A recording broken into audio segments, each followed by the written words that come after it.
እኔ ስለ አማን አይደለም እንዳልክ የሚባል ልጅ ገዝተ ላይ ቁጭ ብሎ የሚጽፈውን ነገር ስለ ቀሲስ የሚናገራቸው በጣም አጸያፊ ነገሮች ከቀደሙ እየጻፈ መልስ። እንዳልክ የራሱን ይመልሳል። አንተ ምን አገባ? አንተ ምን አገባ? እንዳልክን ጭምር እየዳሰስክ ነው ያለው። ዝም በል። በጣም የባለጌዎች ስብስብ ያለበት ቤት በሉ። ሰላም በልግና የሰበሰብ ውጣ ከዚህ ውጣ። ባለጌ ምናምን አሁን ይላል እንዴ? ምን ሆነ ነው? አንተ በጣም እዚህ ቁጭ ብለን ፖለቲካ ይሰራሉ ማለት ነው። ከቅድም ጀምሮ እኮ ነው ፖለቲካ በደንብ ያሰራችሁ። ተማኑኤል አማን ስተት እኮ ኤፍሬም ነው እንትን ያለው። ስለዚህ ተረጋግተህ በደንብ እናወራለን። እኔ መሳደቡን ምናምን ምን ሰዎች ስለሚያውቁ ደወሪ ችግር የለም። ተሳዳቢነትህ ይኸው ያሰለጠንካቸው ከታች እንዴት እንደሚሳደቡ ደብተራው ዲበኩሉ እያላችሁ መጻፍ ትችላላችሁ። መተተኛ ስለሆንክ ማለት ነው እንዴ?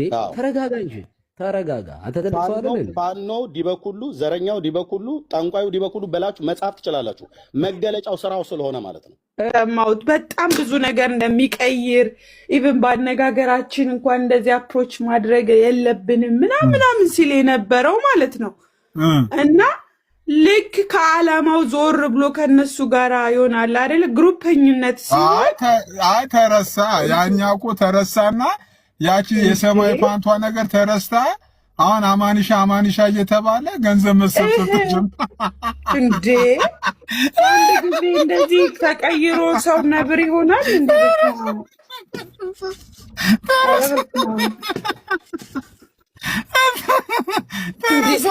ምድረሽ ሾርት ሚሞሪ የምንባለው እኮ ለዛ ነው። በጣም አጭር ሚሞሪ ተረሳ።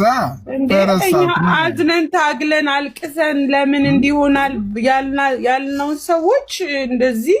ኧረ በስመ አብ። ያኔ ኦርቶዶክሳውያን ራሱ አስታውሳለሁ። ጌታ ምስክሬ በቃ ምን ያልተደረገ ነገር አለ ይሄ ልጅ ይፈታ እየተባለ ራሱ በእውነት እንዴ እነ ብዙዎቹ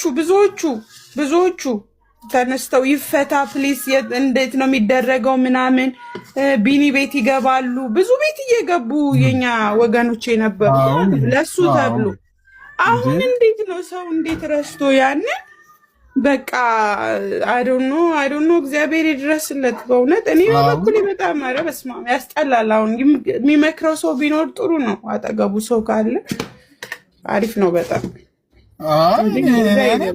እኔ ፐርሰናሊ ከሌላ ከክፋት አትውሰዱ። እኔ የምር አሁን ቪዲዮ ሰርቻለሁ። ቪዲዮ ላይ ምክር ነው የመከርኩት። እንደው እንደ ሀሳብ ችግር የለውም እኮ የአማን ትምህርት ቅምቀማ እኮ አይከለክልም። ይጠጣ ችግር የለው። እኔ ብቻ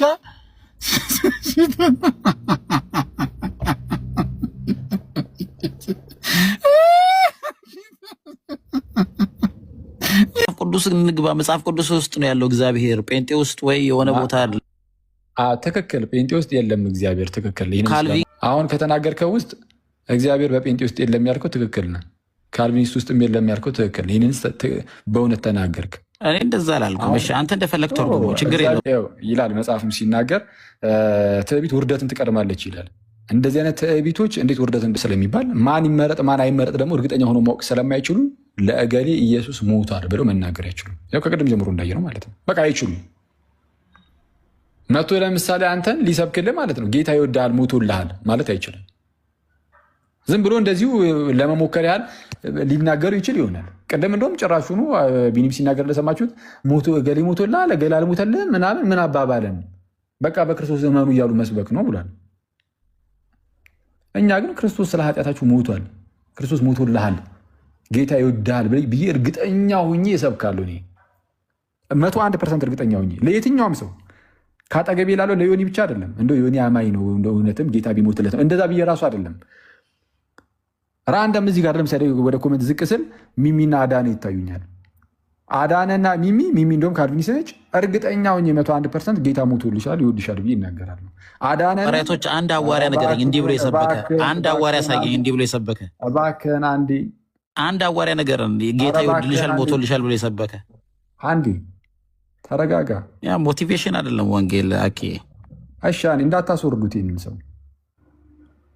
እንዴ እየተቃወሙ ያሉትን ሰምታችኋል። ጌታ ይወድሃል ሞቶልሃል የሚባል ስብከት ጌታ መጣ ከሐዋርያት የተባለ ነው። እዚህ ደርሷል ክርስትና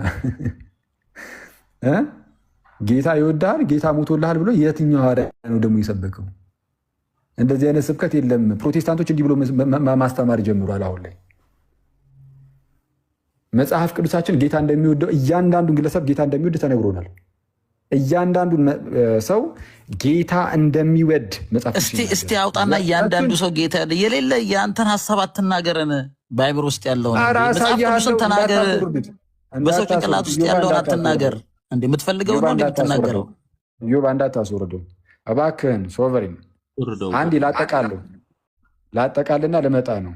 ይሄ ሰው መሀል እየገባ ምን ጣል እንደሚያደርግ ፖለቲካ እየሰራብን እኮ ነው። አኬ ኧረ እየሰራሁባቸው አይደለም፣ ራስ ላይ ፖለቲካ እየሰራ አርያም ሐዘነ ልቦና ታቀ መምህር ዘላለም ወንድሙ በስጋ አተነዋል። ሙሉ ህይወቱ ስለ ክርስቶስና ስለ ወንጌል ሳይሰስት የሰጠ 365ቱንም ቀን ዘላለምን የምታገኙት በአውደ ምሕረት ላይና በአገልግሎት ብቻ ነው። መምህር ዘላለም ባህታዊ ነው፣ ብቸኛ ነው፣ የከተማ መናኝ ነው።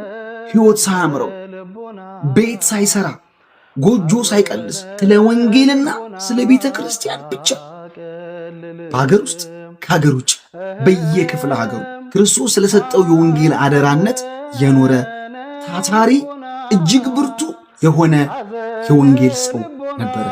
ኦርቶዶክሳውያን መቼም በዘላለም ትምህርት ልቡን ያላቀና መንፈሱን ያላረጋጋ ሃይማኖቱን ያልወደደ ማህተቡን ያላጠበቀ አንድም ሰው የለም።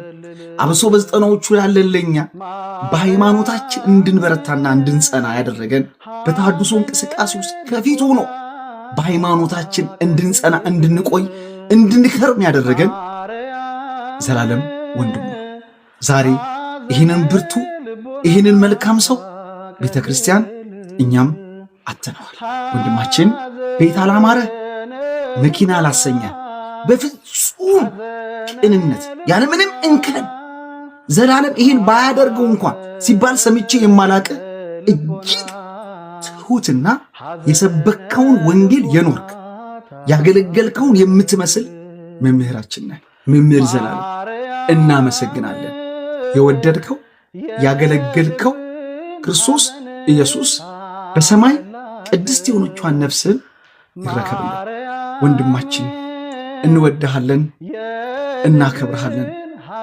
አንተ የሰበክላት የኖርክላት አንዲቱ ሃይማኖት ቅድስት ኦርቶዶክስ ቤተክርስቲያን በወንጌል ባፈራሃቸው ልጆች ትቀጥላለች። መምህር ዘላለም ወንድሙ በስጋ ረፍት ተለይቶናል። እግዚአብሔር አምላክ ለእኛ ምስኪን ወላጅ እናቱ መጽናናትን፣ ለወንድሞቹ ለእህቶቹ ለቤተሰቦቹ መጽናናትን ያድርልን። ለቤተ ክርስቲያንም መጽናናት ይሆንላት።